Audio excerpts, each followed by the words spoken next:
10월 첫째 날이자 첫 번째 주일 예배의 자리 나오신 모든 분들 환영하고 또 축복합니다. 오늘은 고린도전서 강해를 잠시 멈추고 누가복음 10장 25절에서 37절 말씀 본문으로 내 이웃은 누구입니까? 이런 제목의 말씀 전하겠습니다. 선한 사마리아인의 비유 이야기는 교회 다니지 않는 분들도 알 만큼 아주 유명한 이야기죠. 이 말씀의 배경은 어느 율법 교사가 예수님에게 질문을 하는 것으로 시작이 됩니다. 본문 25절 말씀 한번 같이 읽어보시겠습니다. 시작. 어떤 율법 교사가 일어나 예수를 시험하여 이르되 선생님, 내가 무엇을 하여야 영생을 얻으리이까? 어떤 율법 교사가 예수님에게 질문을 합니다. 내가 무엇을 하여야 영생을 얻을 수 있겠습니까? 그런데 여러분, 이 질문 자체가 어떤 순수한 탐구나 영적인 목마름이나 이런 의도를 갖고 진행된 게 아니라 예수님을 시험하기 위함이었다라고 본문이 말하고 있죠. 그러니까 불순한 의도가 깔려 있습니다. 게다가 내가 무엇을 하여야 영생을 얻으리까? 이 얻는다라는 말은 유산을 받는다라는 뜻이 있어요. 그러니까 내가 무엇을 하여야 영생을 유산으로 받을 수 있겠습니까? 이런 질문이거든요. 그럼 이 질문 자체가 조금 이상합니다. 왜 그런 거 아니? 유산이라고 하는 것은 부모님께서 돌아가셨을 때 자녀라면 누구나 당연히 받게 되는 것이죠. 그러니까 부모님이 돌아가셔서 내가 아들이고 딸이기 때문에 자연스레 받는 것이 유산인데 무엇을 하여야 유산을 받을 수 있겠습니까? 이 말 자체가 말이 안 맞잖아요. 그죠? 우리는 아들이고 딸이면 그냥 자연스럽게 유산을 받는 것이지 뭘 해야 될 필요가 없습니다. 그러니까 내가 무엇을 하여야 영생을 유산으로 받을 수 있겠습니까? 이게 질문 자체가 말이 안 된단 말이에요. 그래서인지 예수님께서 답변을 하지 않으세요. 그리고 질문으로 되돌려 주십니다. 26절에 보시면 율법에 무엇이라 기록되었으며 네가 어떻게 읽느냐?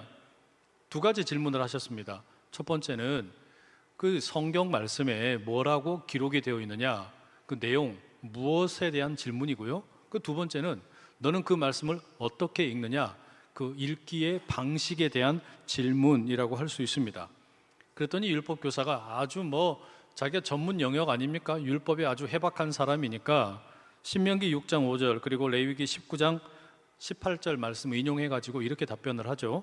네 마음을 다하며 목숨을 다하며 힘을 다하며 뜻을 다하여 주 너의 하나님을 사랑하고 또한 네 이웃을 네 자신과 같이 사랑하라 하였나이다. 그러니까 하나님을 사랑하고 또 이웃을 사랑하는 거, 그게 율법에 기록되어 있는 내용입니다 라고 답변을 했어요. 여기에 대해 예수님이 28절에 다시 답을 하시죠. 네 대답이 옳도다. 이를 행하라. 그러면 살리라. 그 내용에 대해서는 부족함이 없을 만큼 완벽한 대답이라는 겁니다. 그러니까 뭐라고 기록되어 있느냐 물으신 질문에 대해서는 이 율법 교사가 대답을 잘했습니다. 그런데 이어지는 말씀에 예수님께서 이를 행하라 그러면 살리라 이렇게 대답을 하시죠. 이 말은 어떤 뜻이냐면 뭐라고 성경이 적고 있느냐, 여기에 대한 답변은 훌륭한데 그게 전부가 아니다. 거기에 추가적으로 들어가야 될 게 있는데 그게 뭐냐면 너는 이 말씀을 어떻게 읽느냐라는 질문이에요. 말하자면 성경에 읽는 내용이 무엇인지 아는 것도 중요하지만 눈으로만 읽지 말고 뭐 하라는 겁니까? 몸으로 읽으라는 거예요. 몸으로 읽어라. 성경의 말씀을 이를 행하라. 그 말은 눈으로만 읽고 끝내지 말고 몸으로 읽는 것이 필요하다는 겁니다. 그래야만 이 성경에 기록되어 있는 하나님을 사랑하고 이웃을 사랑하라는 그 말씀이 온전히 이루어질 수 있기 때문이겠죠. 여러분, 이건 오늘 우리에게도 똑같이 적용이 되는 그런 어떤 말씀입니다. 한국 교회 성도들은 세계 어느 나라 성도들과 비교를 해봐도 이 말씀에 대한 사랑이 아주 애정이 넘칩니다. 그래서 기독교 출판물 가운데 늘 통독에 대한 것 또는 성경과 관련된 책들이 늘 인기가 많아요. 실제로 통독도 많이 하시기도 하고 필사도 하시고 큐티도 열심히 하고 계십니다. 그런데 그렇게 내용이 무엇인지 아는 것만으로는 불충분하다는 거예요. 그거는 절반밖에 되지 않는다는 겁니다. 그럼 뭐가 필요하다는 거예요? 눈으로 이 성경 읽는 거, 내용이 무엇인지 확인하는 것도 중요하지만 그와 함께 꼭 필요한 게 뭐라는 거예요? 이 몸으로 읽으라는 거예요. 몸으로 읽어라. 눈으로 읽지만 말고 몸으로 읽어라. 그게 우리 주님의 말씀입니다. 왜 그러냐면 눈으로만 읽고 우리 몸으로 그것을 살아내거나 읽지 못하게 되면 그게 곧 예수님을 시험하는 것과 다를 바 없기 때문입니다. 마태복음 21장에 보면 그 아버지가 두 아들에게 포도원에 가서 일 좀 해달라 부탁하는 내용이 나오죠. 첫째 아들은 예 알겠습니다 대답은 했습니다. 그런데 안 가요. 근데 둘째 아들은 안 간다고 그래요.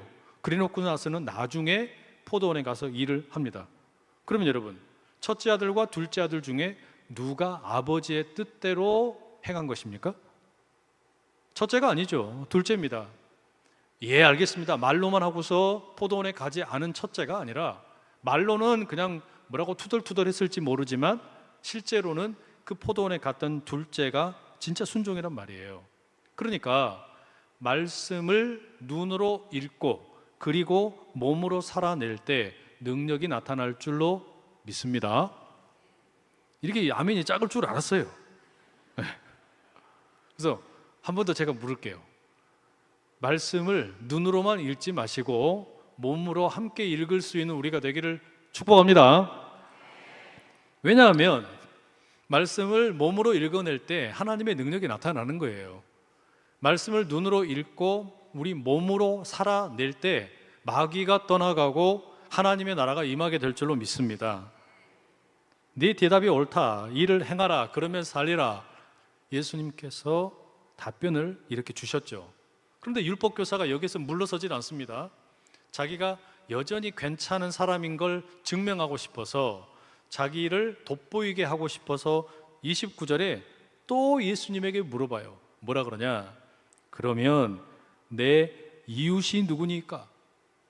아마도 이것은 여러분 하나님을 사랑하고 또 이웃을 사랑하는 것이 율법의 계명인데 하나님을 사랑하는 것은 뭐 내가 열심히 잘할 수 있을 것 같아요.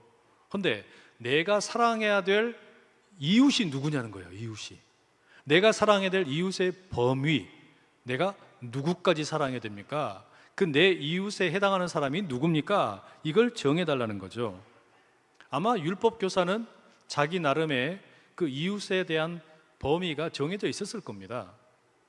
예를 들면 율법을 잘 지키는 유대인 동포들은 자기 이웃이라고 생각을 했겠죠. 하지만 이방인들에 대해서는 어떤 이 율법에도 잘 나와 있지 않고 하니까 당신들은 내 이웃 아니다. 또 사마리아 사람들, 그들도 민족적인 자긍심을 버렸으니까 내 이웃이 아니다. 이런 자기 나름의 이웃에 대한 어떤 그 범위를 가지고 있는 거예요. 그리고 사실은 지금 예수님에게 자기 생각을 확인받고 싶은 거죠. 그래서 예수님에게 물었습니다. 내 이웃이 누굽니까? 내 이웃을 도대체 어디까지라고 생각을 해야 됩니까? 여러분, 이게 우리에게도 똑같이 적용되는 문제가 아닌가 생각이 돼요. 우리는 많은 경우에 내 편이 누굴까? 내 편은 누구인가? 그리고 내 편이 누구인가가 정해지고 나면 그 다음엔 또 뭐가 만들어집니까? 내 편이 아닌 사람이 만들어지겠죠. 그러니까 내 편이 만들어지면 내 편이 아닌 사람이 구분이 되는 거예요. 그래서 사실 이 질문은 별로 좋은 질문이 아니에요. 내 이웃이 누굽니까? 내 아군은 누굽니까? 그 말은 우리가 사람을 선을 긋는 겁니다. 편을 가르는 거죠. 내 편과 남의 편, 아군과 적군, 나에게 도움이 되는 사람과 그렇지 않은 사람, 이렇게 나누어지게 된다라는 말이에요. 사실 여러분, 우리 대부분은 다 그렇게 살아갑니다. 어느 쪽에 내 편이 있는가? 내 편이 어디까지인가? 여기에 우리의 모든 관심사가 있는 게 사실이에요. 1987년에 이상 문학상을 받은 이문열 작가의 우리들의 일그러진 영웅이라는 소설에 보면 그 아주 재미있는 에피소드가 나오는데요. 이 소설이 이제 나중에 영화로도 만들어지고 했죠. 그 영화의 이 어떤 그 소설의 배경이 그 1960년대 자유당이 그 정권을 갖고 지배하던 시절입니다. 어느 시골 초등학교를 배경으로 하는데요. 서울에서 꽤 유명한 명문 초등학교를 다니던 한병태라는 어린이가 5학년인데 시골 읍내에 있는 작은 초등학교로 전학을 갑니다. 아주 볼품없는 이 시골 초등학교에 엄석대라는 어린이가 이 짱 노릇을 하고 있었습니다. 완전 일진이죠. 그러니까 선생님들보다 더 큰 권력을 가지고 있습니다. 그래서 학급 아이들을 혼내기도 하고 또 일을 시키기도 하고 자기 마음대로 굴림을 하는 겁니다. 이 서울에서 전학을 온 한병태는 이해가 안 돼요. 아니, 엄석대 저놈은 뭔데 왜 저렇게 굴림을 하고 아이들을 지배하나? 그래서 맞서서 싸우죠. 옳지 못하다 생각을 하니까 저항을 합니다.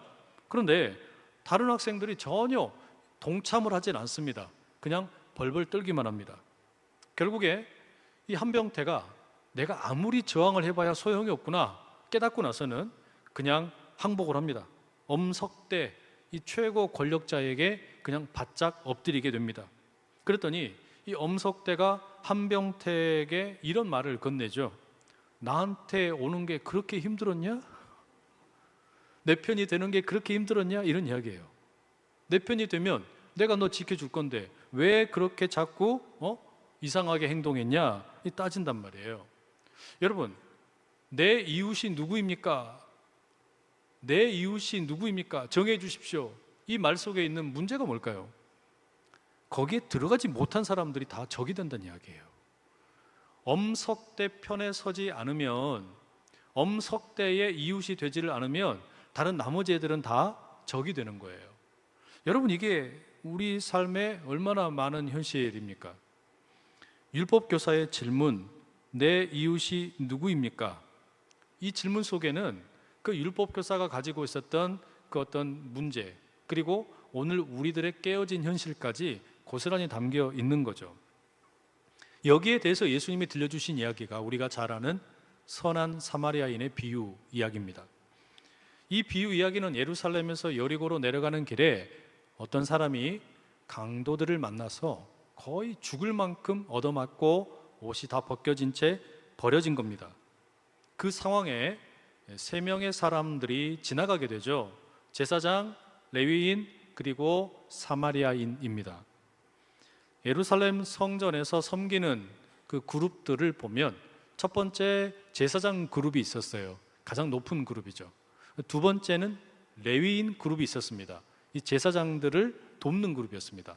그리고 세 번째는 평신도들이 있었는데 성전에서 허드렛 일을 하는 분들이었습니다. 그런데 이 케네스 베일리라는 학자에 의하면 그 1세기 당시에 그 예루살렘 성전에서 일을 하던 이 제사장들이 많은 숫자가 예루살렘에 사는 게 아니라 여리고에 살았대요. 이게 마치 뭐와 같은 거냐면 안산에 집이 있는데 서울에 출근을 하는 그런 것과 같은 것이라 생각을 할 수 있습니다. 그래서 집은 안산에 있지만 서울로 출퇴근을 하는 이 그런 어떤 모습처럼 이 당시의 제사장들이 자기 집은 여리고에 있는데 예루살렘에서 2주씩 이제 제사장의 일을 감당을 하고 그 다음에 다시 여리고로 이제 돌아가는 이 그런 여정을 갖는 거예요. 바로 그런 제사장이 오늘 본문에 등장을 합니다. 예루살렘에서 자기에게 주어진 직무를 잘 마쳤습니다. 그리고 이제 여리고 자기 집으로 돌아가고 있었어요. 그런데 문제가 생겼습니다. 31절 보니까 마침 한 제사장이 그 길로 내려가다가 그를 보고 피하여 지나가고, 길을 가다가 분명히 누군가가 쓰러져 있어요. 옷도 다 벗겨져 있고 피투성이가 되어 있습니다. 근데 제사장이 하나님을 섬기는 사람인데 그 사람을 보았는데 피하여 지나가 버려요. 그냥 가버린 거예요. 아니, 왜 그랬을까요? 만약에 여러분 이 발가벗겨지고 피투성이 된 사람이 유대인이었다면 이 제사장은 반드시 도와야 됩니다. 그게 율법의 규정입니다. 그런데 이 피해자가 지금 유대인인지 아닌지 알 길이 없어요. 옷이 다 벗겨져 있기 때문에 유대인의 옷차림인지 확인할 방법이 없고 또 이 사람이 의식을 잃어 있는 상태인 것 같아요. 말을 못해요. 그래서 도와주십시오. 나는 유대인입니다. 이렇게 이야기하면 가서 도와줄 텐데 말도 못하고 또 옷도 벗겨진 상태이니까 신분 확인이 안 되는 겁니다. 바로 그런 이유 때문에 제사장은 율법의 의무를 따라 유대인은 도와야 하는데 유대인인지 아닌지를 알 수가 없어서 그냥 지나갔다는 거예요. 게다가 더 큰 문제가 있습니다. 이 제사장은 지금 2주 동안 열심히 성전에서 근무하고 집에 가서 쉬려고 한단 말이죠. 그런데 만약에 이 제사장이 그 다친 사람, 피투성이 된 사람을 만지고 도와주었는데 결국에 이 사람이 죽었다라고 가정을 해보세요. 그럼 어떻게 되냐? 이 제사장은 율법을 따라 부정한 자가 됩니다. 정결하지 못한 자가 되는 거예요. 그러면 자기 집에 못 갑니다. 여리고로 갈 수가 없어요. 다시 길을 돌이켜서 예루살렘으로 돌아가야 됩니다. 거기에서 자기가 부정한 상태에 있는 것을 정결케 될 때까지 일주일 동안 머물러야 됩니다. 그 정결의 과정이 필요한 거죠. 그리고 이 기간 동안에는 이 제사장이 뭐 제물의 11조를 먹을 수도 없고 받을 수도 없습니다. 또 이 쓰러져 있는 사람이 그럼 유대인이 아니면 어떻습니까? 뭐 이집트 사람일 수도 있고 시리아나 요르단이나 뭐 그리스 사람일 수도 있겠죠. 자, 그런 경우에는 어떠냐? 제사장이 율법을 따르는 경우에 그런 사람들을 굳이 도울 필요가 없습니다. 혹시라도 그래도 도왔는데 이 사람이 죽어버리면 또 어떡하냐? 그렇게 되면 이 제사장은 자기 옷을 찢어야 됩니다. 제사장 옷이 되게 비싸거든요. 근데 그 옷을 다 찢어야 되니까 그러면 재산상에 큰 손해를 입을 수도 있는 겁니다. 여하튼 아주 이런저런 복잡한 이유 때문에 아마도 이 제사장이 머릿속에 생각이 많았던 것 같아요. 그래서 분명히 지금 다친 사람이 있고 피투성이 되어 있는 걸 봤지만 그냥 지나가 버린 거예요. 모험하고 싶지가 않은 거죠. 그리고 얼마 지나지 않아서 한 레위인이 그 길을 또 지나가게 되었습니다. 강도 만난 사람을 보게 되었어요. 그 사람 역시 아무런 조치를 취하지 않고 그냥 지나가 버렸습니다. 레위인이 누굽니까? 성전에서 제사장을 돕는 역할을 하는 사람들입니다. 어쩌면 이 레위인과 앞서 지나갔던 제사장이 서로 관계가 있을지도 몰라요. 말하자면 제사장이 더 높은 계급에 있고 이 레위인은 그 밑에서 돕는 부하일 수도 있는 겁니다. 만약에 그렇다면 레위인은 조금 더 입장이 편할 수도 있어요. 왜냐? 앞에 자기의 상관인 제사장이 선례를 남겼거든요. 그냥 지나갔잖아요. 그러니까 나도 양심에 부담 없이 그냥 지나갈 수 있는 거예요. 그죠? 그리고 만약에 반대로 레위인이 이 강도 만난 사람을 도와주게 되면 그럼 무슨 일이 생기냐? 제사장보다 잘난 척 한다고 비난받을 수도 있어요. 그리고 결국에는 자기 상관인 제사장을 모독하는 것처럼 비출 수도 있게 되는 겁니다. 여하튼 지금 이 제사장이나 레위인이나 생각이 많아요. 머릿속에 뭔가 많은 것이 막 지나가고 있는 겁니다. 그런데 이게 오늘 우리들의 모습이랑 꽤 많이 비슷해 보이지 않나라는 생각이 들어요. 요즘에 뭐 한국만 그런 게 아니라 전 세계적인 현상인 것 같은데요. 어떤 사건, 사고가 일어나면 사람들이 먼저 도우러 가는 게 아니라 뭐부터 하는 줄 아세요? 핸드폰을 먼저 꺼냅니다. 그래가지고 찍어요. 와, 여러분 여기는 지금 현장입니다. 현장을 보십시오. 유튜브로 라이브로 중계를 하고 있습니다. 막 이러고 있는 거예요. 이 뭔가 좀 이상한 세상이 된 거 아닙니까? 그죠? 아니 그 사람 다친 사람이 있거나 뭔가 문제가 생기면 가서 도와주는 게 먼저잖아요. 근데 지금은 뭐 하냐면 먼저 찍고 있는 거예요. 그냥 이게 무슨 뭐 썸네일을 만들어야 되고 또 막 구독자를 늘려야 되고 뭐 이런 어떤 이유 때문인지 어쩐지 모르지만 지금 제사장이나 또는 레위인처럼 우리들도 생각은 복잡해요. 그런데 몸이 움직이질 않는 거예요. 그런데 또 다른 마지막 사람이 등장을 하죠. 여행을 하고 있던 사마리아 사람입니다. 이 사마리아 사람도 강도 만난 사람을 보았어요. 그런데 그는 앞에 지나갔던 제사장이나 레위인과 좀 다르게 행동을 합니다. 33절에 이렇게 기록되어 있죠. 그를 보고 불쌍히 여겨.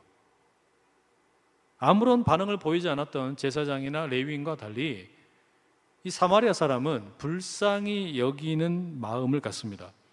이 불쌍히 여긴다라는 말이 제가 몇 번 말씀드린 적이 있는데 헬라 말로는 스플랑크 니조마이라는 단어예요. 이게 어떤 단어냐면 우리 이 속에 창자가 있지 않습니까? 뭐 간도 있고 콩팥도 있고 폐도 있고 뭐 이런 어떤 그 장기들이 있는데 이 장기들이 끊어지는 것 같은 그런 연민의 감정입니다. 애간장이 녹는 거예요. 그런 어떤 안타까운 심정으로 긍휼히 여기고 자비를 베푸는 겁니다. 그런 지금 이 사마리아 사람의 마음에 그 마음이 있었던 거예요. 스플랑크 니조마이의 마음, 내 창자가 끊어지는 것 같은 그런 연민의 마음, 불쌍히 여기는 마음이 들어서 그냥 지나갈 수가 없었던 거죠. 누가복음 15장에 보면 그 집을 떠났던 탕자가 집으로 돌아올 때 그 아버지의 마음이 이 마음이었어요. 성경에 그렇게 똑같은 단어를 사용을 하고 있고 지금 이 선한 사마리아인에게도 동일한 단어를 쓰고 있는 겁니다. 바로 그런 스플랑크 니조마이의 감정 때문에 이 선한 사마리아인이 어떻게 합니까? 그 강도 만난 사람에게 뭐 생각을 많이 하지 않습니다. 막 복잡하지도 않아요. 그냥 달려가서 이 다친 사람의 상처를 싸매어주고 또 고쳐주고 응급조치를 취한 다음에 자기 나귀에 태워가지고 주막으로 데리고 갑니다. 그런데 여러분, 이 일 자체가, 이런 행동 자체가 사마리아 사람에게는 상당한 위험 부담을 주는 겁니다. 왜 그런 거 아니? 지금 여기는 사마리아 동네가 아니거든요. 유대인들이 살고 있는 동네입니다. 그런데 유대인들의 동네에 그 주막에 유대인인지 누군지 정확히 모르는 신원불명의 사람을 데리고 왔어요. 밤새 돌보고 난 다음에 이제 주막 주인에게 2데나리온을 주고 돌봐주십시오, 모자라면 나중에 더 갚겠습니다, 이야기했단 말이에요. 근데 이게 왜 위험한 거냐면, 만약에 이 다친 사람이 유대인이면 어떻게 될까요? 유대인들은 사마리아 사람 되게 싫어하거든요. 서로 상종을 안 합니다. 그런데 설령 이 사마리아 사람이 유대인을 고쳐주었다 하더라도 유대인들이, 그 동네 유대인들이 이 사마리아 사람을 가만 내버려 둘까요? 못된 행동을 할 수도 있는 거예요. 이걸 여러분 우리 상황으로 한번 바꾸어서 말씀을 한번 드려볼게요. 그냥 꾸며낸 이야기입니다. 1950년 겨울에 이 한국 전쟁이 아주 치열하게 진행이 되고 있습니다. 그 가운데 우리 남한의 군인이 한 분 총상을 입고 쓰러졌어요. 길가에 누워 있습니다. 그런데 그 길을 지나가는 가운데 남한의 장교가 그냥 지나갔어요. 그리고 사병도 그냥 지나갔어요. 반면에 지나가던 북한 인민군이 총상을 입은 남한 군인을 자기 차량에 태워가지고 남한 동네 여관에 데려다 놓고 돌보았다라고 가정을 합시다. 자, 그러면 이 국군을 살려주었다 한들 그 남한 군인들이 북한 인민군 그냥 지나가도록 내버려 둘 수 있겠습니까? 쉽지 않겠죠. 이 자기에게 상당한 불이익이 찾아올 수 있는 건데 바로 그런 일을 지금 사마리아인이 감당했다는 거예요. 왜? 자기 속에 이 간장이 녹는 것 같은 그런 안타까운 마음이 있어서 나의 지금 어떤 불이익, 내게 무슨 피해가 있을까, 이런 걸 따지지 않고 먼저 몸이 반응했다는 거예요. 먼저 손이 움직였다는 이야기죠. 여러분, 그러니까 이 감정이라는 거, 이 스플랑크 니조마이라는 마음은 사실 우리 평범한 사람들에게서는 찾아보기 어려운 감정입니다. 우리의 막 애간장에 녹을 만큼, 내 창자가 끊어질 만큼 내 심장이나 폐나 콩팥이나 이런 것들이 녹아버릴 만큼 불쌍히 여기는 마음을 갖는다라는 거, 사실 여러분 이게 우리에게선 찾기 어려워요. 그래서 신약 성경에 보면 이 단어는 하나님과 예수님의 마음을 표현할 때 주로 사용이 됩니다. 그런 이유 때문인지 모르지만 고대의 여러 신학자들, 예를 들면 뭐 오리게네스, 암브로시우스, 아우구스티누스 이런 분들은 이 선한 사마리아인은 예수님을 상징하는 인물이다라고까지 해석을 합니다. 자, 여하튼 비유를 마친 예수님께서 이제 이 율법 교사에게 이야기를 다 들려주시고 나서 질문을 합니다. 36절인데요. 네 생각에는 이 세 사람 중에 누가 강도 만난 자의 이웃이 되겠느냐? 이 질문을 받고 율법 교사가 답변을 하죠. 뭐라 그러냐면 자비를 베푼 자입니다 라고 말해요. 이것도 참 재미있는 대답이에요.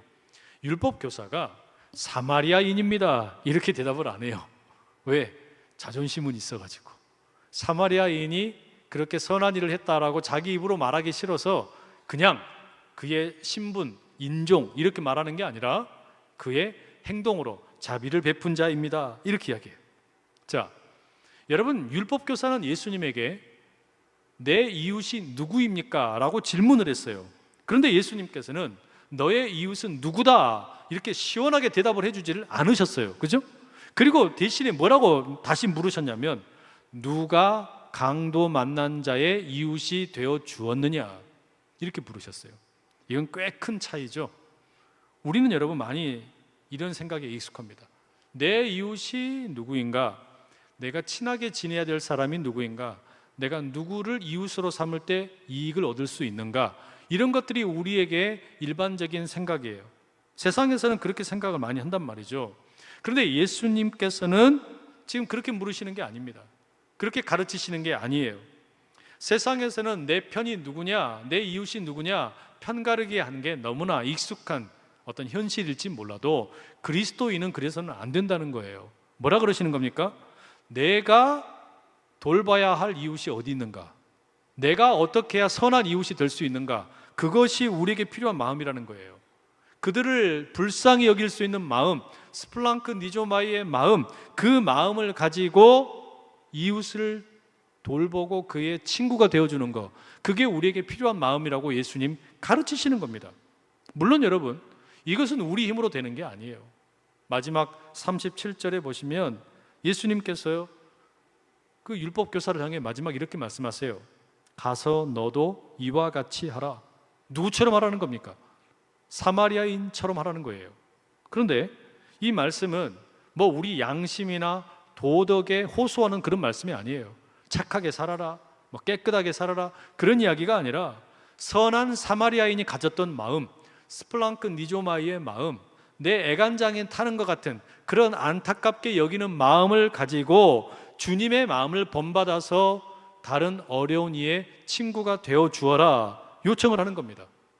사실 여러분, 우리가 다 강도 만난 사람 아닙니까? 우리가 다 강도를 만나서 옷이 벗겨지고 피투성이가 된 것 같은 그런 안타까운 삶을 살았던 게 우리들의 모습이에요. 그런데 다른 사람들은 다 스쳐 지나가지만, 세상 사람들은 외면하고 지나가지만 우리 예수님께서는 그렇게 하지를 않으신 거잖아요. 긍휼히 여기셔서, 불쌍히 여기셔서 그냥 지나가지 아니하시고 본인에게 커다란 피해가 있을지 뻔히 아시면서 십자가를 짊어지셔야 될지 알면서도 어떻게 하신 겁니까?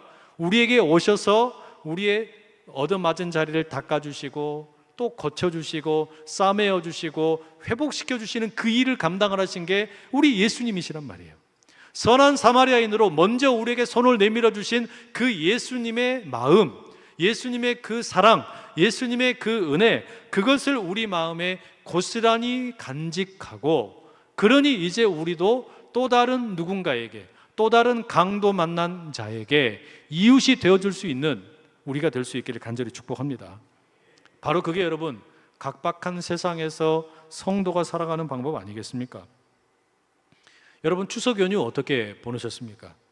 연휴가 하도 길어서 지금 멀리 나가 계시는 분들도 계시겠죠. 저는 며칠간 제 고향 전라도 순천에 다녀왔습니다. 그리고 아내와 함께 시간을 내서 제가 오래전에 살았던 더 시골 보성에도 갔다 왔어요. 그 보성 녹차로 유명한 곳인데 그 녹차 공원에 오랜만에 가서 그 삼나무 숲을 잠시 거닐기도 했고요. 과거에 아버지께서 섬기셨던 그 시골 교회도 가봤습니다. 야, 어릴 적에는 그렇게 커 보이던데 그 마당도 되게 넓어 보였거든요. 근데 가서 보니까 너무너무 초라해요. 볼품이 없는 거예요. 동네가 왜 그렇게 그냥 허름하고 볼품 없는지 참 개천에서 용났다 싶었습니다. 그리고 어머니 납골묘와 남동생 추모공원 다녀오면서 참 여러 가지 많은 생각이 들었어요. 그 추모공원에 가니까 처음에 갔을 때는 그 많이 비어 있었거든요. 그게 많이 이렇게 빈 공간이었는데 어느새 많이 채워졌습니다. 납골함들이 많이 들어와 있는 거예요.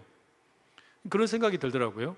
저기 들어와 있는 분들 보니까 아주 젊은 나이에 생을 마감한 분도 있고 백수를 사신 분들도 있고 뭐 거기 보면 그런 내용들 나와 있잖아요.